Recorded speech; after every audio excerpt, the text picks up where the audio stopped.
Governments always use the same phrase. We're working for your financial independence. Balance, growth, opportunity. Sounds perfect, doesn't it?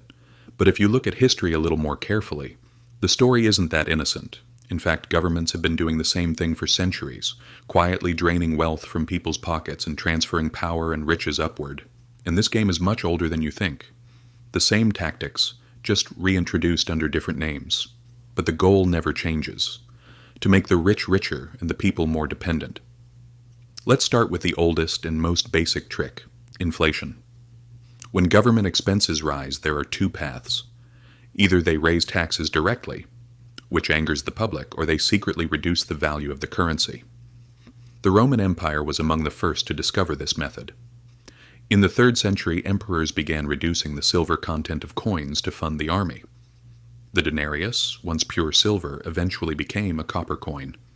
They thought people wouldn't notice. But they did. Prices soared, wages fell behind, and savings disappeared. It was like a silent tax. No one called it tax, but everyone paid. The same thing happens today. We just call it central bank strategy. In the Middle Ages, the tactic took another name: forced loan. Kings would go to merchants and the wealthy and say, "Lend money for your country." But this wasn't a request, as it was pressure. If you refused, your property, work, could be seized. Sometimes you'd be jailed. The result? The state financed wars, and the people lost their wealth. Then things modernized. In 1694, the Bank of England was founded. The reason? War with France. The wealthy lent money to the government, and the state promised them interest. But that interest was paid back with the people's taxes. So the rich earned profit, the public paid the cost. What was called the national financial system was actually a very refined transfer of wealth. Fast forward to today. Governments drown in debt, claiming it's for infrastructure spending or social support. But most of the money goes to arms companies, bailouts, and lobby interests. And when the debt must be repaid, taxes rise, social aid is cut, and more currency is printed. So once again, the people pay the bill.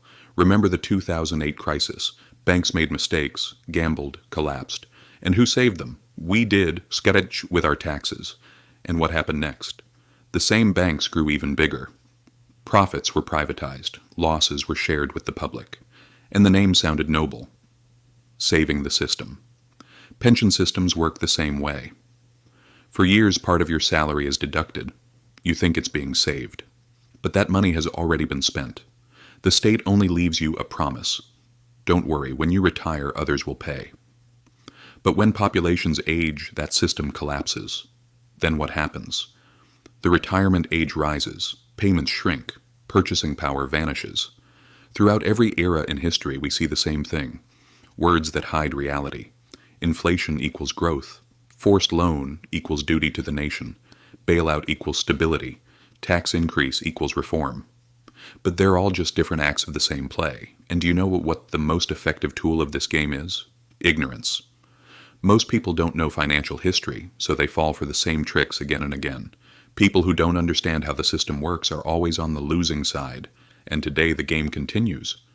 Money is printed, debts rise, prices climb. Governments claim to protect you, but really they silence you. You work harder, yet own less. And maybe the harshest truth is this. In Rome, people got angry when their currency lost value. In the Middle Ages, merchants were helpless when they lost their fortunes. Today, we're losing too.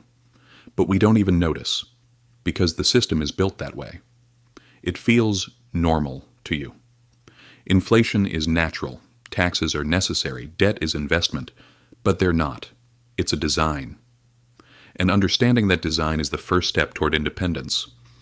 If you're watching this and thinking, yes, this is exactly how it is, that's the moment awareness begins. History doesn't just tell the past. It holds the key to understanding the present. If you're ready to see the truth, stay here, because this story isn't over yet.